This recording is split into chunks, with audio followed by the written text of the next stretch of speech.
Before we begin, pause with me for just a moment. If you're someone who finds yourself drawn to quiet stories, the kind that linger long after the screen goes dark, stories about grief, connection, and the fragile lines between them, then I invite you to subscribe to this channel. These stories take time to tell, and even more time to feel. Liking the video and subscribing doesn't just support the channel. It tells me you want more moments like this. More stillness. More honesty. And before we go on, I want to ask you something. Tell me in the comments. Where are you listening from right now? Are you somewhere silent, where the night presses close and the world feels far away? Or are you surrounded by city light, noise humming just beyond the walls? Wherever you are, stay with me. I remember that night the way some people remember a song. Not because it was loud, but because it settled into me and never left. The air itself felt different. Dense. Pressed low. Almost tangible.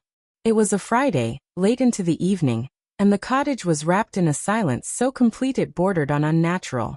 The kind of silence that only appears after snowfall, when the world feels muffled and suspended, as if time itself has paused to catch its breath. That night would become the dividing line of my life. Everything before it, and everything after. I didn't know that yet. All I knew was exhaustion. The week had hollowed me out. Day after day spent hunched over warped parchment and water-stained texts at the archival studio. Manuscripts that smelled faintly of mold and history. Hours of coaxing fragile words back from the brink of erasure. By the time I locked the studio doors that evening, my eyes burned as if filled with sand. My fingers cramped involuntarily, stiff from precision work that demanded patience I barely had left. Every muscle carried weight. Not soreness, heaviness. As if gravity had quietly doubled without warning. All I wanted was sleep. Not rest, obliteration. The cottage sat close enough to the ocean that the wind never truly stopped speaking. It rattled the window frames, whispered through the eaves, threaded itself into every room like a presence that refused to be ignored. That sound had become my lullaby over the years. 5 years, to be exact. 5 years since Julian arrived at my door with nothing but a duffel bag, red-rimmed eyes, and a grief so vast it swallowed the hallway behind him. We weren't related by blood. But blood had never been the strongest thing binding people together. Julian was the younger brother of my fiancé, the man I was meant to marry, the man who never made it home. When the accident took him, it didn't just fracture my future. It set off a chain of losses that left Julian completely unmoored. By the time his parents passed not long after, Julian was 18 and utterly alone. Taking him in wasn't a decision. It was instinct. Grief recognizes grief. And sometimes, survival looks like opening the door even when your own house feels like ruins. Helping him navigate his loss while still standing inside my own became the most difficult thing I have ever done. And somehow, also the most meaningful. Julian grew, not just older, but deeper. He was introspective, quietly brilliant, armed with a dry humor that surfaced when things got too heavy. Loyal to a fault. Observant in ways that sometimes startled me. Always noticing when I was tired before I admitted it to myself. But being his anchor. Being the one constant in a world that had collapsed around him. That was a lonely watch. One I had stood for years without complaint. That night, exhaustion stripped away even my thoughts. I barely made it beneath the covers before consciousness abandoned me. Cotton sheets cool against overheated skin. The quilt drawn to my chin like a small shield against the dark. The house was quiet. Julian had retreated to the attic hours earlier, his renovated space tucked beneath slanted ceilings. I imagined him immersed in design work or lost in music, headphones sealing him into his own world. For once, there was nothing demanded of me. Moonlight spilled through the linen curtains, casting pale bands across the wooden floor. I lay there, staring at the ceiling, savoring the rare luxury of stillness. Life, finally, had found a rhythm. The financial strain had eased. The emotional wounds had scabbed over, if not fully healed. At 23, Julian was no longer a boy. His shoulders had broadened. His presence filled rooms differently now. And yet, our lives remained woven together, interdependent in ways that were both comforting and complicated. He carried weight without being asked.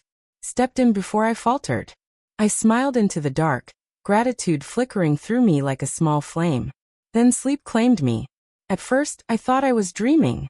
A sound drifted through the haze, soft, rhythmic, deliberate. Knock. Pause. Knock. I surfaced slowly, tangled in the remnants of sleep. The house creaked sometimes. Wind played tricks. But then, Sarah. His voice. Low. Controlled. But threaded with urgency. I sat up instantly. The door stood open, Julian framed in the faint spill of hallway light. His figure was rigid, one hand braced against the doorframe as though it were the only thing keeping him upright. Julian. My voice came out rough. What's wrong? He closed the door quietly behind him, sealing us into shadow. I couldn't sleep, he said. He didn't look at me. His body told the story before his words did. Tight shoulders, shallow breaths, tension coiled beneath his skin. It had been years since the night terrors. Years since he'd come to me in the dark. Seeing him like this, composure stripped away, youth suddenly visible again, sent a sharp ache through my chest. Come here, I whispered, patting the bed. Sit down. Just breathe. He hesitated, then obeyed. The mattress dipped beneath his weight. Even in the dim light, I could see the fatigue etched into his face. His hair was a mess, fingers run through it too many times. He looked like someone fighting a battle no one else could see. No words, he said quietly when I asked. The house just felt empty. I shifted, making space. Stay, I said. You're not alone. He lay down beside me, still atop the covers, facing my direction. And then, do you ever wish I hadn't come here? The question cut clean through me. Never, I said immediately. You're the heartbeat of this house. His eyes locked onto mine. It's you, he said. You've always been the constant.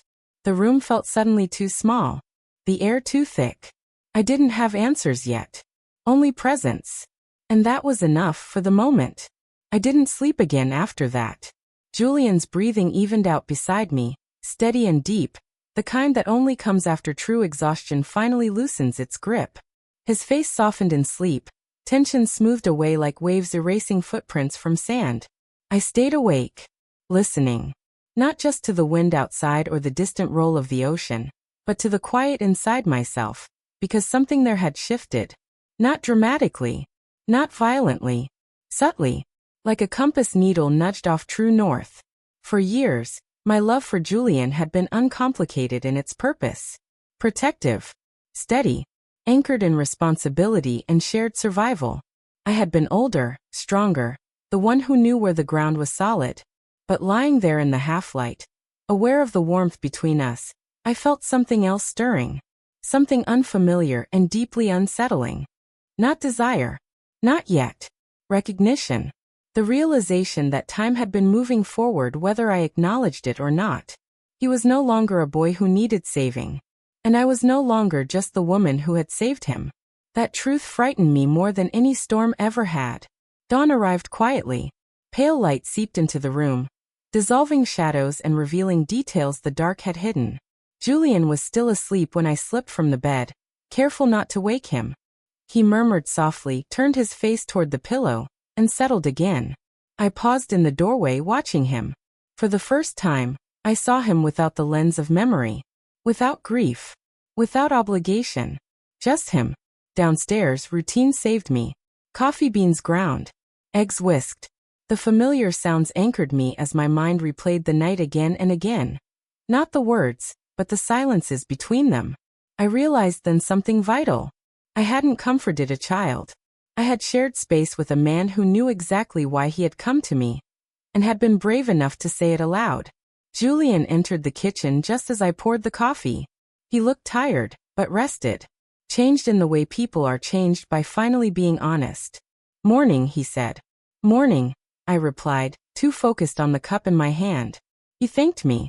Quietly. Simply. But when our eyes met, something passed between us. Unspoken. But unmistakable.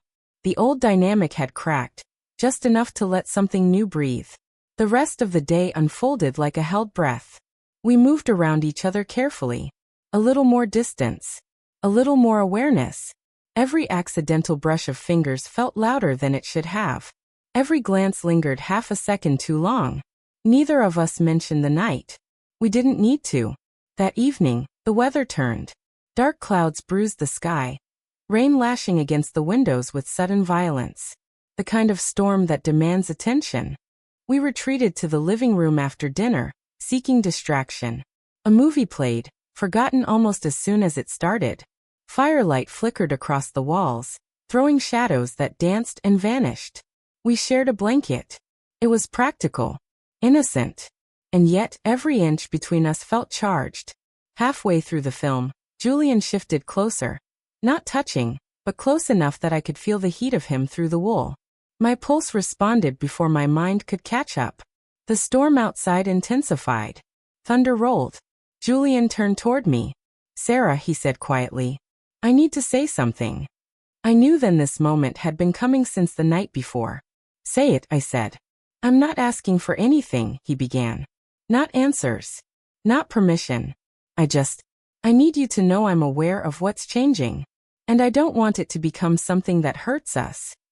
I exhaled slowly. "So am I admitted. Silence followed, but this time it wasn't heavy. It was careful, respectful, honest. We talked for a long time that night. Not about romance. About boundaries. About gratitude. About fear. About how love can take different shapes across a lifetime. And how some connections don't need to be defined to be real. What mattered most was this. We chose each other.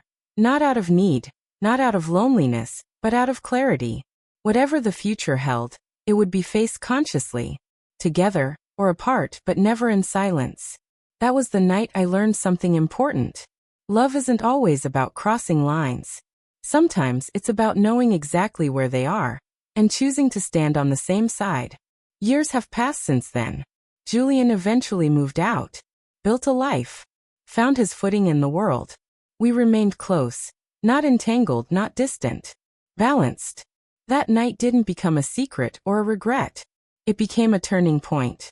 The moment we acknowledged that connection doesn't always demand transformation, only understanding. And sometimes, the most powerful love stories are the ones that don't end the way you expect, but still leave you changed. If this story stayed with you, if it stirred something quiet and complicated, then I'm glad you were here. Remember to like the video and subscribe if you want more stories like this. Stories that live in the spaces between certainty and doubt. And tell me in the comments, what part of the story lingered with you the longest? Until next time.